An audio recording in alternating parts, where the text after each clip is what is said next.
asfixia baten bizi ginen Euskal Herrian. Asfixia baten,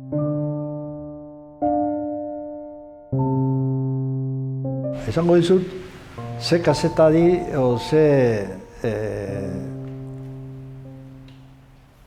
periodiko zeuden orduan. Bizkaian zen Correo Español, Correo Español, La Gaceta del Norte eta Hierro. Hierro zen arratzaldean eta zen egunkaria. Donostian zen La Voz de España, El Diario Vasco eta atzaldekoa zen Hierro. Bueno, atzaldean zegoen beste bat. Gasteizen zegoen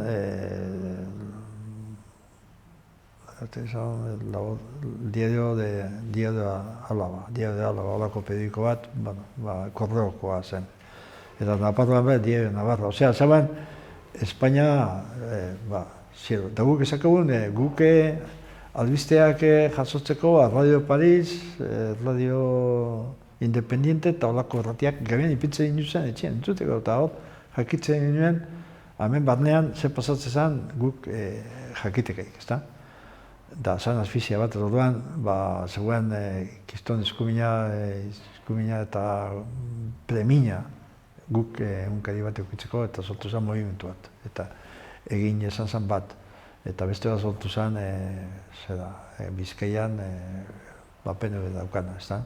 Deia. Bai, deia. Horre biok, bi familia desberdinetatik sortu ziren eta ekizeben egon zen, bisak atea beharrean bat ateatzea, intento bat, intento hori izan aurrea joan eta bakutsak eta ginoen gurea. Bueno, esango dizut, esan zen, gutako horlako egunkari bat jaiotzea, ume bat jaiotzea bezala, ezta? Oso pozgarria, interesgarria eta aberatza. Erdiako aberatza, zatik ematen zigun informazioa zen erdikoa, eta guk behar genuena. Bueno, aipatuko dut horre lan asko inzuena, proiektu horretan izan zen Mariano Ferrer. Mariano Ferreko duen indar handia zeukan, zatik berak herri erratia eramatezun, Loiolako hasieran Loiola erratia gero herri erratia.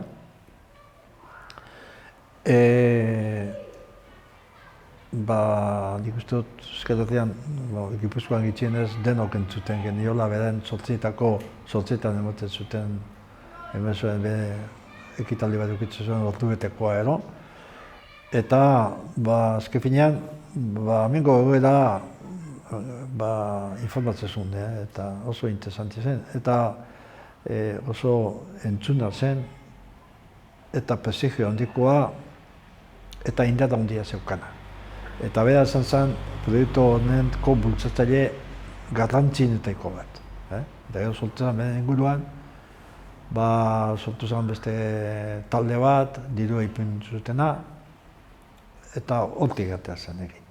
Baina esan zen, movimentua benetan popularra, beren atzian ez zegoen ez alderdi bat, ez ideologia bat, konkreto bat, baizik zegoen herria, herriko interesa. Eta hor baduan, ideologia oso desberdinakoa zen jentea, oso desberdinakoak. Eta zen zientifikoak, intelektualak, langileak, gizarte zabaleko jentea zen, horren atzien zegoen jentea. Eta horren premina, horren beharra erantzuteko atea zen egin.